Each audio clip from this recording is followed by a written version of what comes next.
بسم اللہ الرحمن الرحیم۔ السلام علیکم ورحمۃ اللہ وبرکاتہ۔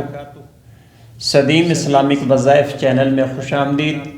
میرے پیارے ساتھیوں، جو بھی نئے ویور آ رہے ہیں ان سے گزارش ہے کہ وہ چینل کو ضرور سبسکرائب کر لیں اور ویڈیو کو لائک اور شیئر بھی کر دیں، تاکہ آپ کے شیئر کرنے سے، آپ کے لائک کرنے سے اگر کوئی اور شخص بھی دیکھتا ہے اسے کوئی فائدہ پہنچتا ہے تو آپ کا حصہ بھی اس نیک کام میں لگ جائے گا۔ میرے ساتھیوں، یہ ماہ مبارک شعبان المعظم برکتوں اور فضیلتوں کا مہینہ ہے۔ اس میں جتنی کثرت کے ساتھ آپ اللہ تعالیٰ کی عبادات کو بجا لائیں گے تو یہ آپ کے لیے باعث رحمت بھی ہوگا، باعث برکت بھی ہوگا۔ رسول اللہ صلی اللہ علیہ وآلہ وسلم اس ماہ مبارک میں کثرت کے ساتھ روزے رکھا کرتے تھے اور عبادات کا آپ کا معمول بہت زیادہ بڑھ جایا کرتا تھا۔ تو حضرت عائشہ رضی اللہ تعالی عنہ نے ایک مرتبہ رسول اللہ صلی اللہ علیہ وسلم سے عرض کیا کہ یا رسول اللہ، آپ شعبان المعظم میں بہت کثرت کے ساتھ روزہ رکھتے ہیں اور اپنی عبادات کا معمول بھی زیادہ کر لیتے ہیں۔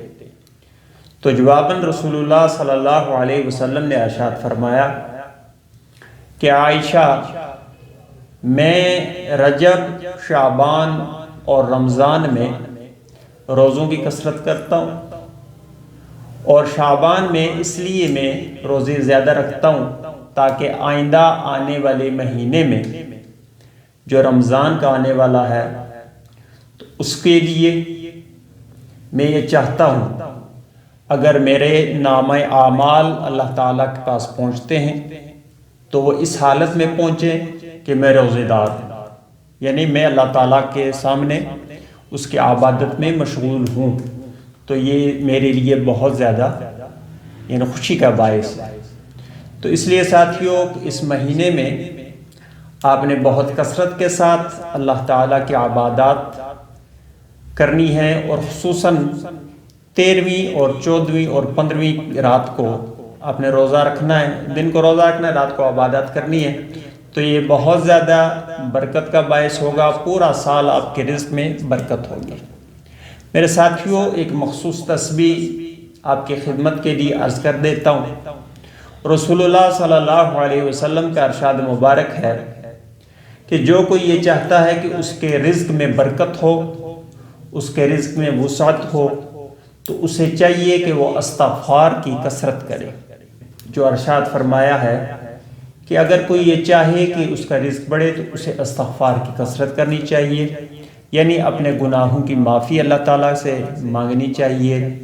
استغفار کے یوں تو کلمات استغفر اللہ ربی من کل ذنب واتوب الیہ ہونے چاہیے، لیکن اگر کوئی اسے مختصراً پڑھنا چاہے تو استغفر اللہ، اور دل میں یہ نیت ہونی چاہیے کہ اللہ تعالیٰ میں اپنے تمام گناہوں سے تجھ سے مغفرت مانگتا ہوں، تو مجھے بخش دے، میرے گناہوں سے درگزر فرما، مجھے معاف فرما۔ تو ایک تسبیح استغفار کی اور ایک تسبیح دین اسلام کے بنیادی کلمہ کی، یعنی لا الہ الا اللہ، یہ دونوں تسبیحات آپ نے پڑھنی ہیں، اور خاص طور پر اس مہینے میں جہاں تک بھی ممکن ہو سکے آپ سے 3 راتیں آپ نے یہ عمل کرنا ہے۔ شعبان کی 3 راتیں 13ویں، 14ویں اور 15ویں کو آپ اگر کر لیں تو زیادہ بہتر ہے، ورنہ کوئی سے بھی 3 راتیں آپ تہجد کے وقت اٹھیں، باوضو ہو کر 2 رکعت تہجد کے پڑھ کر اس کے بعد ان تسبیحات کو آپ کریں۔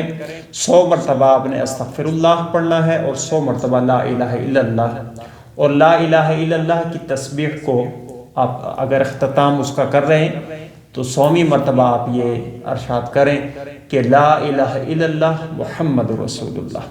اس کے بعد آپ اپنے ہاتھوں کو اللہ رب العزت کی بارگاہ میں بڑھائیے۔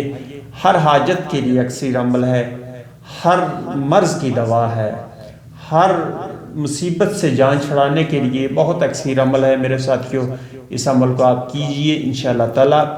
میرے لیے بھی دعا کیجئے، میں آپ تمام لوگوں کے لیے دعا گو ہوں۔ آخر میں دوبارہ عرض کروں گا، جو بھی نئے ویور آ رہے ہیں وہ چینل کو ضرور سبسکرائب کر لیں، ویڈیو کو لائک اور شیئر کریں، اس سے ہماری حوصلہ افزائی بھی ہوتی ہے، اور مزید اگر کسی کے پاس وہ ویڈیو شیئر ہو کے جاتی ہے تو آپ کا بھی اس میں حصہ لگے گا۔ میرے ساتھیو، آئندہ انشاءاللہ کسی اور پروگرام میں کسی اور وظیفے کے ساتھ آپ کی خدمت میں دوبارہ حاضر ہوں گا۔ تب تک کے لیے مجھے اجازت دیجیے۔ اللہ حافظ۔